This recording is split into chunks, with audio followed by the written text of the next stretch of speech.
Galerinha, pessoal, olha só. Eu vou já começar a correção-tarefa, porque tem bastante coisinha para discutir. E aí depois, se a gente vê que tem alguma questão ainda que vale a pena a gente reforçar para a prova, afinal eu já estou considerando essa correção-tarefa uma revisão para a prova. Então olha só, começava lá na página 42, um exercício que eu pedi para vocês realizarem em sala, não foi? O exercício número 1. Vale lembrar que nós estamos recentemente trabalhando com aceleração. E até agora nós vimos dois tipos de aceleração. Uma que mede a mudança do valor da velocidade. Parabéns, a tangencial, que é fazer ΔV sobre ΔT. A outra mede a variação da direção. É quando o cara faz a curva, V ao quadrado sobre R. Como as duas fazem 90 graus uma com a outra, se eu precisar calcular uma aceleração resultante, é só fazer Pitágoras com as outras duas acelerações. Na prova, eu ainda vou continuar usando a ideia de velocidade, então é claro que a gente pode esperar uma questãozinha que envolva a ideia de velocidade, sem problema nenhum. Olha a questão 1, falava o seguinte, ó, nos exemplos mostrados na próxima figura, complete os espaços em branco de acordo com o exemplo do item A. E aí no item A, ele diz o seguinte, ó, tem um cara que está se movendo com uma certa velocidade, só diz que tem só velocidade para a direita. E fala o seguinte, o que acontece com a aceleração tangencial, com a centrípeta, e olhando para a velocidade, o módulo dela, o que está acontecendo com o módulo dela e o que está acontecendo com a direção da velocidade. E aí de exemplo ele mostrou que se o cara está andando em linha reta só com velocidade, então já tem que supor que não tem aceleração. Se ele não está fazendo curva, não tem aceleração centrípeta. O módulo da velocidade vai ser sempre o mesmo, já que não tem aceleração tangencial. É constante. E já que não está fazendo curva, a direção também é constante. Aí a partir desse exemplo, ele pediu para tu fazer os demais. Na letra B, ele fala lá, ó, MRA, movimento retilíneo acelerado. E para provar que era acelerado, na hora que ele desenhou o corpinho, ele fez dois vetores. Um ele chamou de V e o outro ele chamou de A. E ainda botou um Tzinho, para lembrar que é a aceleração tangencial. Então, se eu for falar da aceleração tangencial, da aceleração centrípeta, e da velocidade em termos de módulo e direção, é relativamente fácil. Só que no começo, a gente não sabe nem direito o que é módulo. O cara ainda não sabe nem o que é direção. Aí é natural a gente ficar confuso, a gente travar. Mas é muito simples, pô.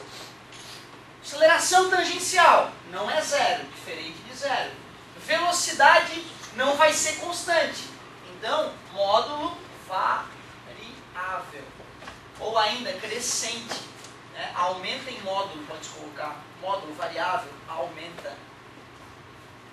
Cuidado, hein? Eu só estou garantindo que aumenta porque a aceleração e velocidade apontam para o mesmo lado.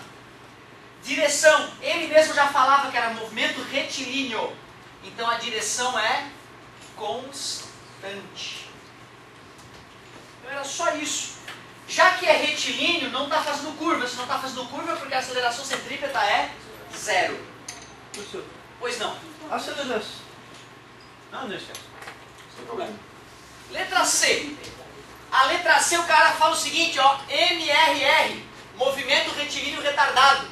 E para provar que era retardado o movimento, ele fez dois vetores, um é V e o outro é A.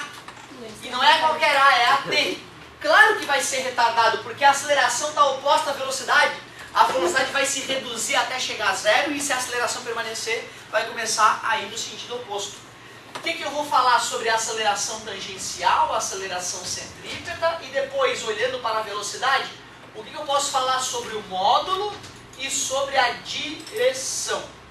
Poxa, mais uma vez está na cara que a aceleração tangencial não é zero. Mais uma vez falou que é retilíneo, então a aceleração centrípeta é zero. O módulo da velocidade é variável e vai se reduzir, então diminui. O módulo diminui. E a direção, já que é retilíneo, é constante. Ele não ia para trás. Por causa da aceleração, ele não iria para trás depois do tempo. Ah, depois de um tempo, eu acabei de falar. Na hora que eu estava falando da matéria, agora mesmo, poucos minutos atrás, eu falei. Ele tende a parar e se a aceleração permanecer depois de parado, ele volta. Exatamente. Então é variável a direção. Direção é uma linha imaginária. Ó, eu não saí da linha quando eu comecei a voltar, cara. Estou na mesma linha. Sentido é para que lado da linha imaginária a gente vai. Certo? É bem comum, é difícil, né? Eu vou te confessar que é raro o aluno que tenha noção do que é direção, do que é sentido. Às vezes o professor não sabe. Eu lembro que te confessei, né? No meu terceirão eu perguntei para o professor, qual é a diferença entre direção e sentido? Ele ficou 20 minutos falando, não falou merda nenhuma. Direção é uma linha imaginária. E uma direção tem dois sentidos. É para que lado da linha nós vamos. Certo? Bacana essa observação. Muito bem. Eu não vou ficar desenhando tudo de novo, pelo amor de Deus. Não. Tá registrado aí, não tá? Então pronto.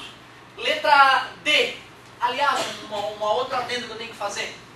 Realmente, os vídeos de quarta, quinta e sexta semana passada, eu não coloquei na internet, porque eu estava sem espaço nos meus HDs. E o cara que compra, do qual eu compro os meus equipamentos eletrônicos, se atrasou para entregar, eu já tinha pedido algumas semanas atrás. E aí eu não tinha mais o que deletar em casa de coisa. E aí por isso que eu me atrasei. Tá? Então, de fato, para quem foi procurar os vídeos de quarta, quinta e sexta não estão lá. Eu vou colocar hoje.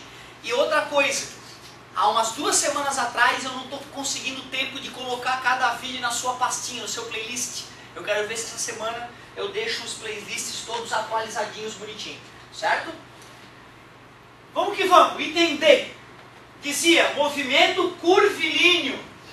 Opa, uniforme. Já sei que a velocidade, que a direção da velocidade é variável.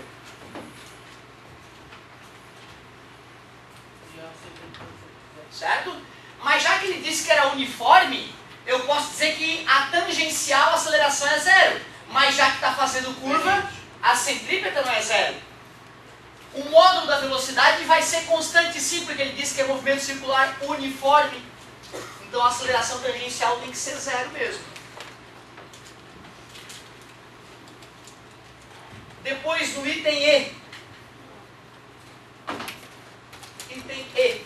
Falava o seguinte. Movimento curvilíneo acelerado. MCA.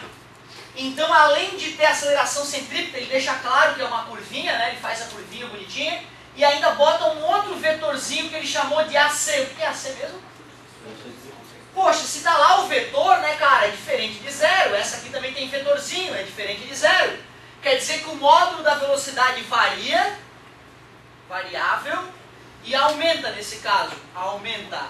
Observem que a aceleração tangencial está a favor da velocidade.